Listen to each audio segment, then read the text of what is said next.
পুলি পিঠে। এখানে আমি পুলিগুলো বানিয়েছি।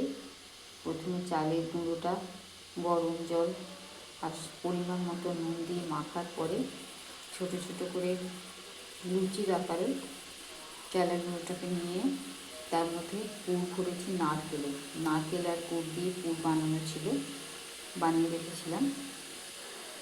সেই পুরটা একটা একটা করে পুলির ভেতরে ঢুকিয়ে মুখটা এইভাবে বন্ধ করে রেখেছি। আর এখানে হাঁড়িতে জল দিয়েছি, ফুটছে টকবক করে। এবার জল ফোটা শুরু হয়েছে। এবার আমি এখন ফোটেনি ঠিক মতো, ফুটছে টকবক করে। যেই না ফুটতে শুরু করবে আমি এই পুলির বাটিটা গ্যাস ওখানে বসিয়ে দেবো আর ঢাকা দিয়ে দেবো।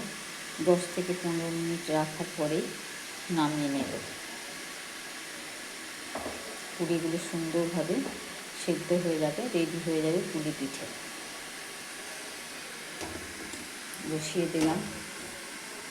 বাটিটা ফুটো বাটি, এখান দিয়ে পুরো ভেপারটা এই হাঁড়ির ভেতরের যত ফুটন্ত জলের ভেপারগুলোই ফুটো দিয়ে ঢুকবে আর পুলিগুলো ভেপারে সেদ্ধ হবে। এখানে আমি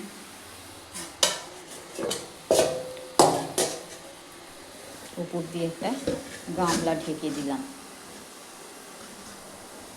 10 থেকে 15 মিনিট পরে আমি ঢাকনা খুলে নামিয়ে নেব।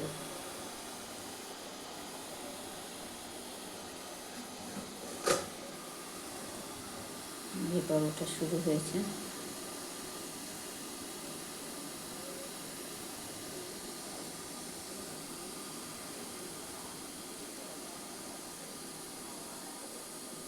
এই ভেপারেই পুলিগুলো সুন্দরভাবে সেদ্ধ হয়ে যাবে। এই যে হয়ে যাবে পুলি পিঠে।